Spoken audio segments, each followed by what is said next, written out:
My husband was cheating on me with multiple women for years. After I confronted him and divorced him, he tried to take my cats, and then I found his other phone with more evidence.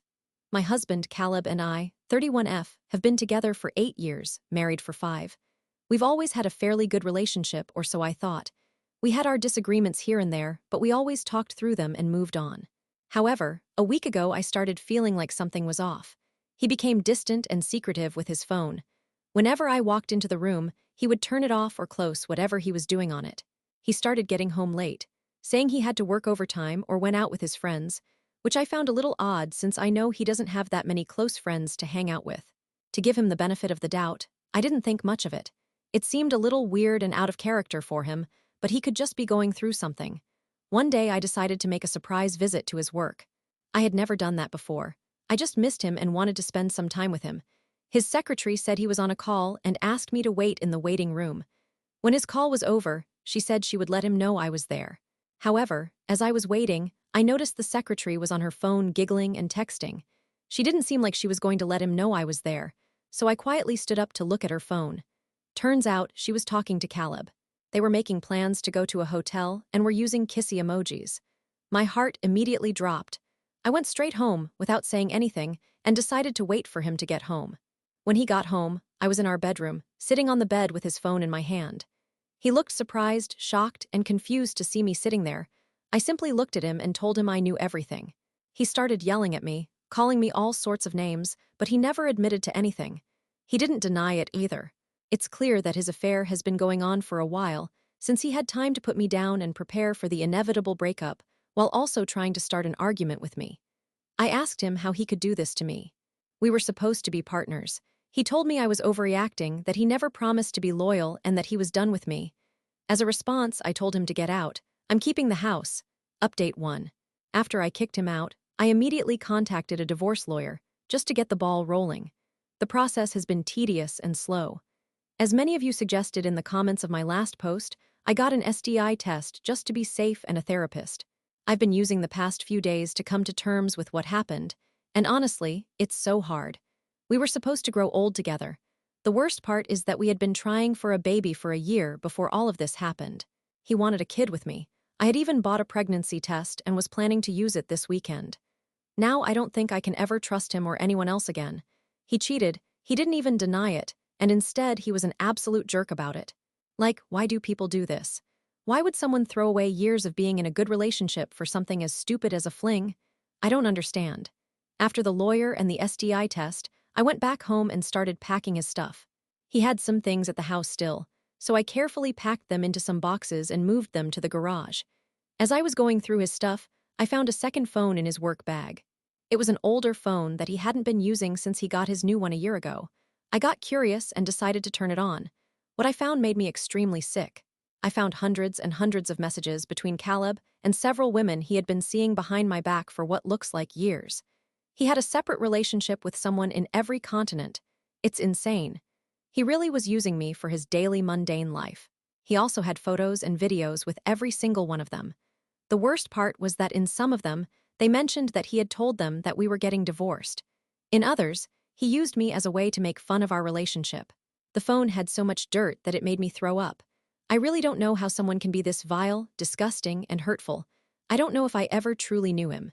At some point in our relationship, he just stopped seeing me as a person and started seeing me as a means for his daily needs.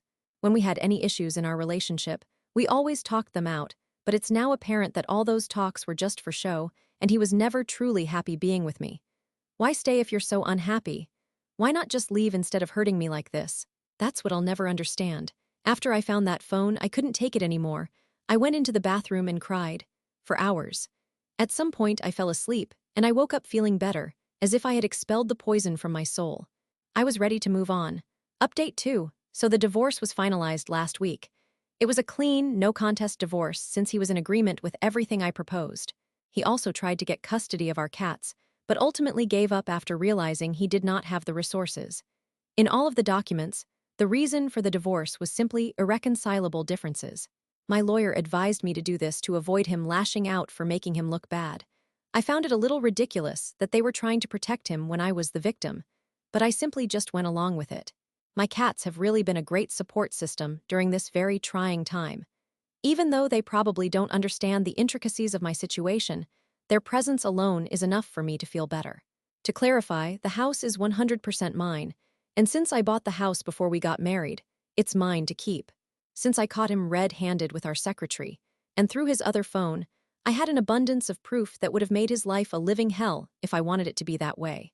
However, my lawyer advised against it, saying it was pointless to drag him through hell, and it was better for me to just move on. I agreed. What would be the point of using my time and energy on someone who didn't even think of me as a person, who only saw me as his meal ticket? When he came to pick up his remaining stuff, it looked like his car was filled with moving boxes. I'm guessing he's moving in with his secretary, who is ironically named Rebecca. He also looked like he hadn't been sleeping well, his face was pale and gaunt, and he even lost weight. I almost felt pity for him, but quickly snapped out of it. After all, he didn't deserve my pity, not after what he did to me. Since the divorce is finalized, I am not required to have any further contact with him, and I'm so glad about that. In my last post, many of you asked about my family and friends. I am very lucky to say that they have been absolutely amazing. They've been visiting me almost every single day just to see if I'm okay and to keep me company. They've also been helping me with chores and just random stuff around the house. I love them so much. After the dust settled, I finally started to process everything that happened. I realized that this whole thing was his loss, not mine. I was a good wife, a supportive partner, a loving individual, and he threw that all away for a bunch of random strangers he didn't even know that well.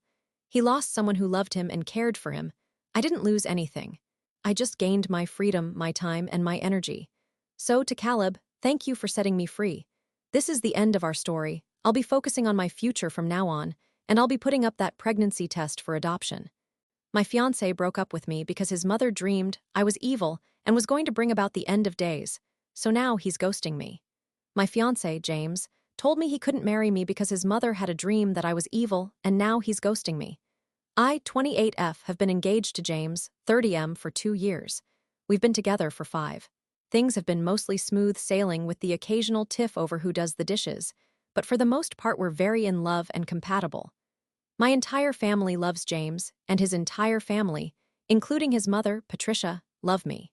They are very religious, which I've always been fine with, even though I wasn't raised the same way. I respect their beliefs, and they have always respected mine. We had set a date for our wedding next spring, and were making good progress with the planning until last week when things started to get weird. We were at his parents' house for a family dinner when his mom took me aside, and with a very serious face, told me that she had a dream about me. She said it was a very vivid dream where I was evil and was going to bring about the end of days. Patricia is a kind woman, but she has always been a little dramatic. At first I was going to laugh, but then I noticed she was dead serious. I was extremely uncomfortable, so I just said it was an interesting dream and moved on from the conversation as soon as I could. I told James about it later, and he brushed it off, saying that his mom always has weird dreams and not to worry about it. I thought that was the end of it, until a few days later when James sat me down and said that he was having second thoughts about marrying me. He looked incredibly distraught. I thought maybe it was wedding stress, but then he went on to say that his mother's dream had been weighing on his mind. I was so confused and asked him what was going on. He explained that he is not able to shake the feeling that he's meant to break up with me, because, as he put it, what if his mother's dream is a sign from God? I asked him if he was serious. I had a feeling he would not actually break up with me over it, but then he dropped the bomb. He said that not only was he breaking up with me, but that we couldn't see or contact each other anymore. I asked if this was what he truly wanted, and he told me that while he still loves me, he can't take any chances and has to listen to his mother. I was furious. I told him that he needed to get over this silly dream his mother had, and that he needs to grow up and think for himself. He completely shut down and insisted that he would not take any chances against the Lord, and hasn't talked to me since. He's completely ghosting me. I've tried calling him and his family, but nobody picks up. Am I losing my mind? I feel like this is some kind of nightmare that I will wake up from at any moment, but it's been almost a week. Update 1, 2 days later. Okay, so I've calmed down a little, and thank you to everyone who commented and gave me good advice. I felt like I was going crazy, so I called a few friends to talk about everything that has been happening. I even ended up talking to James's younger sister, Jessica. It turns out, James had been acting strange since dinner with his parents, but Jessica didn't know why. She said she noticed him becoming more distant and quiet. I asked her if her mom had always been this dramatic, and Jessica admitted that Patricia has always been very religious and tends to overreact with anything she deems to be bad news or some sort of bad omen. I asked her to keep me updated on whatever is going on. She called me a few hours later. She said she found James at home. He was packing some of his things to move out of our apartment. Jessica said she yelled at him for breaking up with me over a dream. Patricia, for some reason, decided to call my parents, telling them I was a demon sent from hell to destroy their family. I'm still confused on where she got that idea from a dream about the end of the world. But I guess whatever. I'm happy to say that James has been kicked out of the house for disrespecting my parents and for causing me distress. Jessica seemed as upset and confused as I was when she told me everything. She apologized for her mother and brother's behavior and insisted that what they're doing is wrong. I told her that I'm still open to talking, but I'm also done with being treated like this. Later, I got a call from Patricia telling me that the universe will punish me for stealing her son and corrupting him, I guess. I hung up immediately after, but was feeling very sad and exhausted. My parents are currently making me live in their home for a few days, so I can distress and recuperate. Update to a week later. So, after staying at my parents' house, I am feeling a lot more like myself. I finally decided to start the moving out process. I drove over to the apartment James and I shared, but was surprised to find James already in the process of moving. He acted as if nothing had happened. When I tried to talk about what he had done, he started to cry, saying he was sorry and that he has realized what a fool he had been, that he was ashamed and needed to make amends. I asked why he was acting like this now, and he told me that he didn't really believe his mother's dream, but he had been in a very vulnerable state after an argument he had with his father.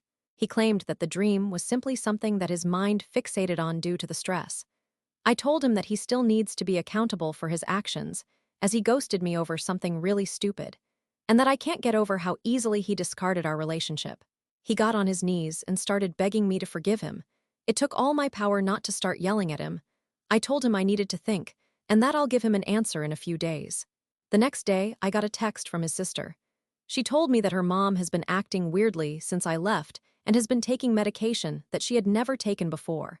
James went back home after we spoke, and that she overheard Patricia telling him that if I agree to come back, they need to go back to having no contact with me to protect him from further spiritual corruption. I honestly don't know what to say. I went back to the apartment and finished getting everything ready for the movers. My family is still mad at him and his mom, so I'm going to be staying at my parents' house while I look for a new place. I've decided that, while he says all the right things, I'm not sure I'm ever going to be able to trust him again. Maybe this is a good opportunity for me to find someone who will think for themselves. I think I might just give him the closure he needs, and then move on with my life. My brother tried to sabotage my career with malicious lies because he was never good enough, so I decided to block his calls and never speak with him again. My older brother, Samuel, always seemed to have it out for me ever since we were kids.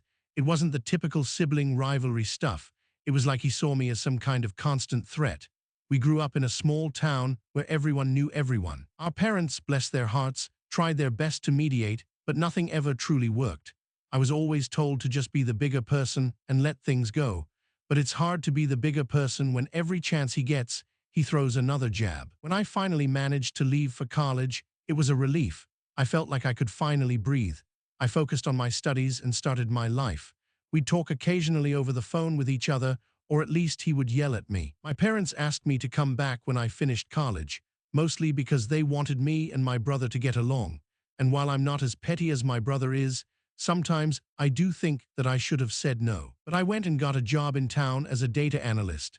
Samuel, on the other hand, took over our dad's construction business after he retired, making good money.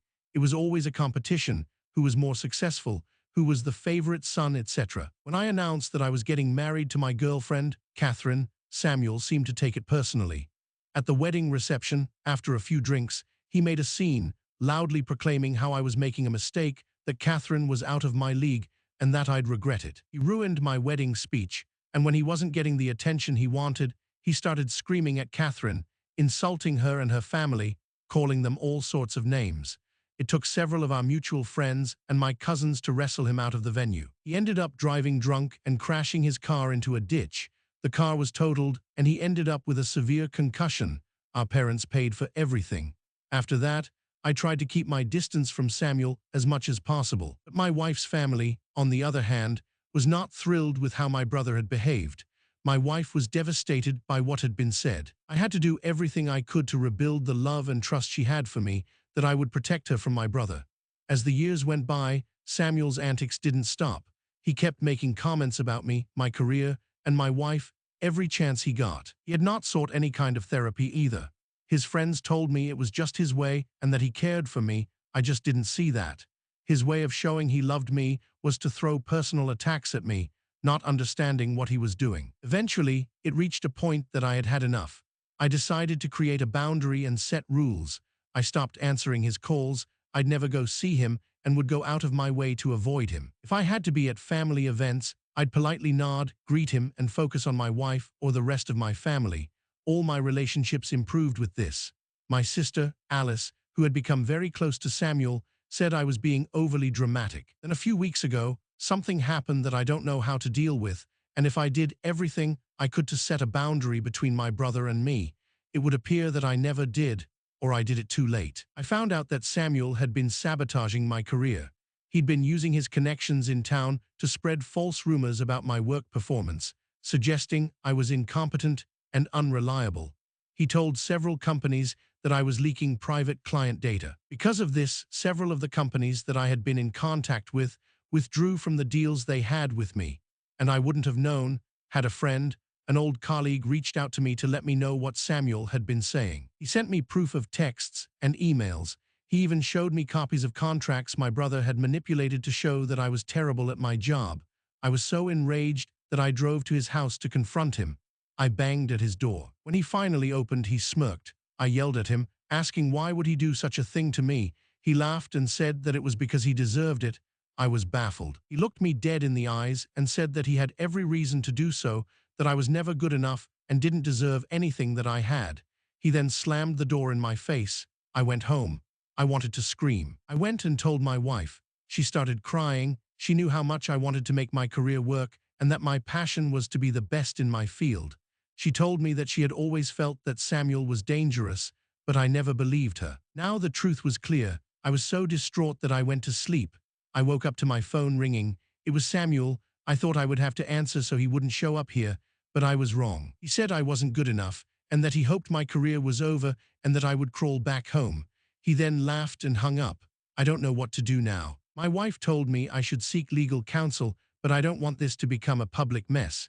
I feel I'm too emotionally exhausted and vulnerable. I've tried so hard to just be civil with my brother, to just get along, but it's never enough. He always goes above and beyond to prove that he is better than me. I don't know what I did to deserve this. I'm at a loss.